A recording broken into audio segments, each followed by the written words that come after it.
Bonjour à toutes et à tous, c'est toujours un plaisir de vous retrouver sur une nouvelle vidéo dédiée cette fois-ci à l'innovation pédagogique.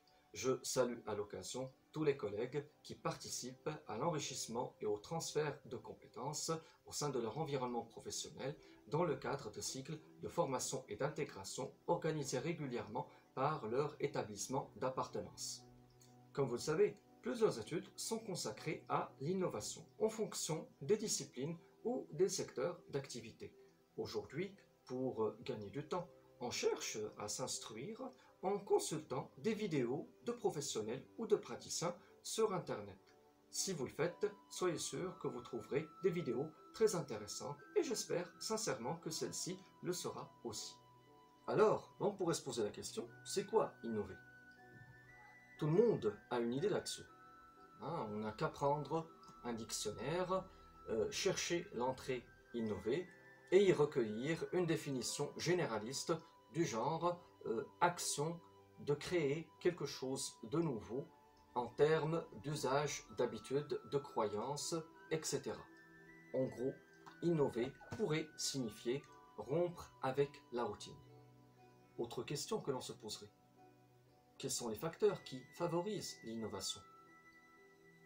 On me dirait les conditions de travail, les moyens financiers, les outils de production, les autres, ou tout simplement la créativité individuelle.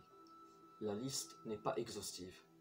Et il est incontestable que tous ces facteurs sont liés à l'innovation. Maintenant, la question qui se pose avec acuité, c'est comment peut-on innover? Pour y répondre, je partagerai avec vous une série de 3 capsules articulées de façon progressive autour d'un certain nombre de paradigmes, c'est-à-dire des représentations cohérentes qui reposent sur des fondements. Dans cette première capsule, j'évoque 3 de ces paradigmes préalables à l'innovation. De mon point de vue, le premier paradigme préalable à l'innovation, c'est la philosophie personnelle. En avoir une, en termes de vouloir et de pouvoir, c'est ce qui alimente notre volonté et notre sentiment d'auto-efficacité. D'ailleurs, si vous observez mon générique de début et de fin, vous y trouverez ma philosophie personnelle résumée en une citation. Si la foi est le véhicule de l'âme, le devoir en est le navigateur et la passion l'indéfectible carburant. Ainsi, si on veut associer la philosophie personnelle à quelque chose, ça sera plutôt à un style propre à soi ou mieux encore à une empreinte inimitable. Le deuxième paradigme préalable à l'innovation, c'est le bilan personnel et professionnel. Je crois qu'il est très utile et pertinent de procéder à une démarche introspective pour faire l'inventaire de l'ensemble des compétences que nous avons développées tout au long de notre vie apprenante.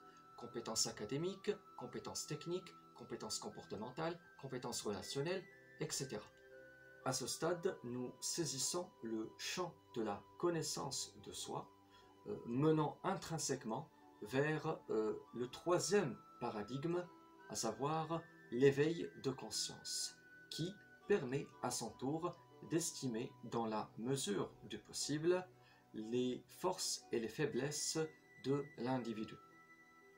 Je ne vous dis pas plus, je laisse la suite pour la prochaine capsule en vous souhaitant une bonne réflexion.